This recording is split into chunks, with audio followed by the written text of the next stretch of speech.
Most people we spoke to in Dresden say they're ashamed of the incidents that took place on their doorsteps. They say there's no justification whatsoever for such hatred and violence towards other human beings.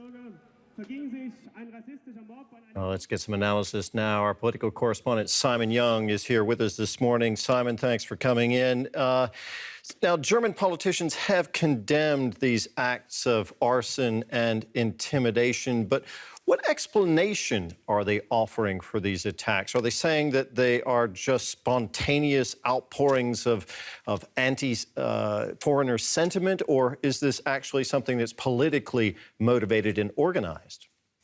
Well, I think it's a bit of both. What you've seen in recent months, of course, is growing anti-immigrant sentiment among sections of the population. And there does seem to be a focus on Saxony in particular. A lot of people saying, well, not all of the people involved in these incidents have been from Saxony. There have been reports of people being bussed in from outside. But the Saxony state premier, Stanislav Tillich, has said, we do have a problem with right-wing attitudes and extremism here, and clearly it's being fueled by political forces.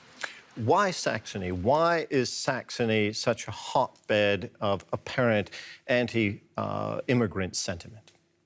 Well, I think there are many and complex reasons, of course. There have been lots of incidents now of violence against refugees, or also arson attacks against these refugee hostels, Pirna, Freital, Heidenau, Klausnitz and Bautzen. Now we've had these names. The list of place names associated with Saxony and this kind of right-wing violence is long and getting longer. What's the reason? Well, I think to some extent you've got to look at the history of East Germany, the fact that the East German authorities did not educate their citizens to be on their guard against racism and discrimination. They said, those are problems in the West, and certainly not, they weren't looking at a resurgence of Nazism. So that's part of it. But you've got people who are left there. There's been a lot of movement away to Western Germany of people. Those who are left feel like they're the ones who've lost out from the developments of the last 25 years, the fall of the Berlin Wall. And that's one of the ironies here. You've got people shouting, "We are the people," the slogan that brought down the communist East German regime 25 years ago. Now they're using that exactly that same slogan to more or less say, we want to live in a German monoculture and keep foreigners out. So there are complex reasons, yeah. So there's a strong political dimension to what's going on here as well. Let's look at that bigger political picture.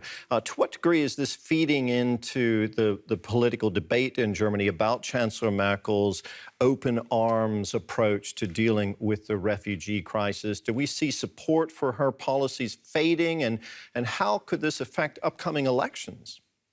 Well, support for the Chancellor's open arms policy has been fading.